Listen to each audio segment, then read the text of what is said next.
എമ്മാനുവേൽ എമ്മാനുവേൽ നിന്നോട് കൂടെ വാഴുന്നു.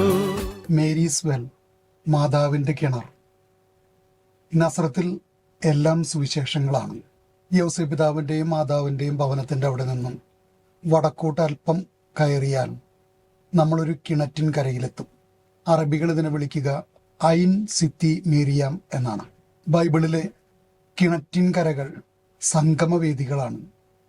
എലയാസർ റെബേക്കയെ കണ്ടുമുട്ടുന്നതും മോശ സിപ്പോറയെ കണ്ടുമുട്ടുന്നതും കർത്താവ് സമരിയാക്കാരി സ്ത്രീയുമായി സംഭാഷണത്തിൽ ഏർപ്പെടുന്നതുമൊക്കെ കിണറ്റിൻകരയിലാണ്.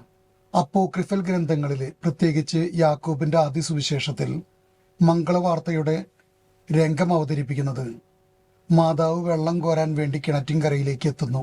ഗബ്രിയേൽ ദൈവദൂതൻ അവിടെ പ്രത്യക്ഷപ്പെടുന്നു. കായറെ മരിയ കെക്കരിത്തൊമേനെ, hail Mary full of grace. മാതാവ് ഭയപ്പെട്ട് ചുറ്റും നോക്കുന്നു, ആരെയും കാണുന്നില്ല. താൻ തനിച്ചാണെന്ന് കണ്ടപ്പോൾ വീട്ടിലേക്ക് ഓടിപ്പോകുന്നു. വീട്ടില് താഴെ ഗുഹയിൽ തുണി നെയ്തുകൊണ്ടിരിക്കുമ്പോൾ ഗബ്രിയേൽ ദൈവദൂതൻ വീണ്ടും അവൾക്ക് പ്രത്യക്ഷപ്പെടുന്നു. മറിയമേ, നീ ഭയപ്പെടേണ്ട എന്ന് പറഞ്ഞുകൊണ്ട് ബാക്കിയുള്ള മംഗളവാർത്ത അറിയിക്കുന്നു. ഈ രംഗം ചിത്രീകരിച്ചുകൊണ്ട് ഈ കിണറ്റിൻകരയിലെ ആദ്യകാലങ്ങളിൽ ഒരു ദേവാലയം ഉയർന്നു. ഗബ്രിയേൽ മാലാഖയുടെ നാമത്തിൽ കുരിശുയുദ്ധക്കാര് ഇതിന് പുതുക്കിപ്പണിതു.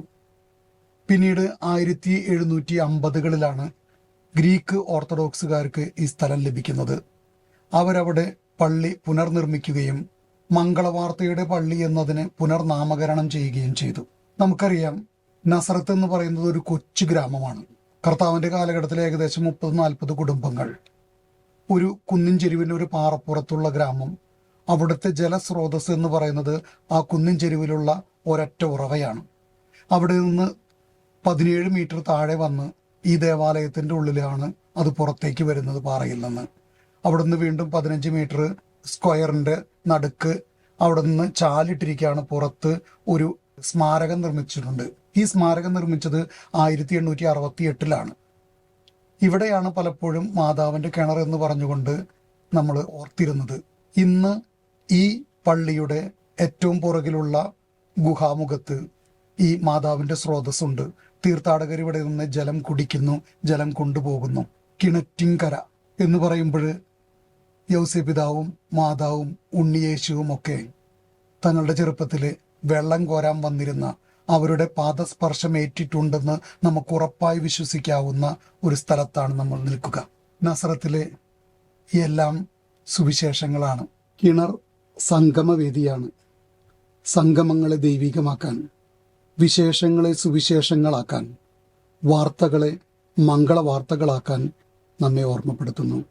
ഈശോ മിശിഹായ്ക്ക് സ്തുതിയായിരിക്കട്ടെ.